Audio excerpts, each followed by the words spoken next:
Johnson & Johnson's trying to fight talcum powder lawsuits by declaring bankruptcy. It's a common move for corporations nowadays who are trying to escape paying for their crimes, and their conduct is absolutely criminal. It's manslaughter. I have Farron Cousins from the Trial Lawyer magazine to talk about this. Farron, you know, the short list is unbelievable. The opioid case that's going on, they participated in killing 150 people a day. Their product was part of the problem.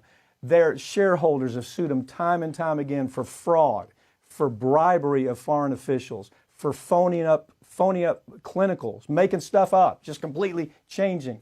It goes on forever. And then, of course, baby powder. Pick it up from there, the other stuff. Yeah, I mean, whenever we talk about these corporate problems, you know, oh, this company did this company did that. Johnson & Johnson has basically done it all, seen it all, perfected it all.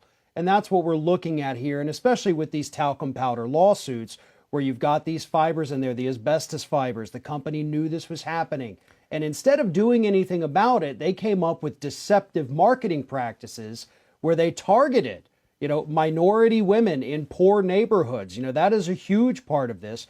But overall, they knew their talcum powders were causing ovarian cancers in women, did nothing about it, and now that they're facing just a couple billion in lawsuits, really. I mean, it's a $130 billion company that has declared bankruptcy. Exactly. That in perspective. And they're making just $500 million a quarter on just the COVID vaccine. And Congress allows it to happen. And our president, I don't know whether Sleepy Joe just is completely out of the program. His advisors, I'm sure, tell him I would not trust a Johnson & Johnson anything.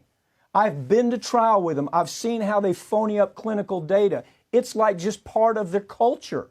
If I go into a case, and I've been in 6 cases against this company, major cases, where they have absolutely phonied up clinical data. And our president says, "Oh, this is my choice." Really? I can't even understand. I can't even get my arms around it. It's like he's so disconnected with issues like this. Right, and we have, you know, plenty of other decent vaccines out there that we could be going with instead of sending 17 million of Johnson & Johnson's over to Africa. But you know what? That's typically what we do here in America. Whenever we have a bad pharmaceutical or one that we're not so sure of, we send it to Africa. Exactly. And you've tried cases on that as well. I tried one. It was called Factor VIII that was killing people by the thousands. It was infected with HIV virus. So after they took it off the market here, they shipped it to Africa. They shipped it to South America. It killed thousands of people.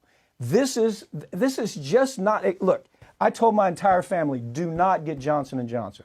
Do not get that vaccine. There are plenty of others. Get a vaccine, but don't get Johnson & Johnson because they have such a nightmare history. And that's just the truth. Yeah, and their vaccine is the least effective out of all the ones out there anyway. So there's much better alternatives right now, especially as people start with their booster shots. You know, go to Moderna, go to Pfizer. Oh, for sure. The only person paying attention to this big scam that these corporations are doing, kill a bunch of people. You can have $130 billion like Johnson & Johnson has, and you can declare bankruptcy, and you don't have to pay for all the, it's manslaughter. Yeah. They knew it's equivalent of manslaughter. There's no difference.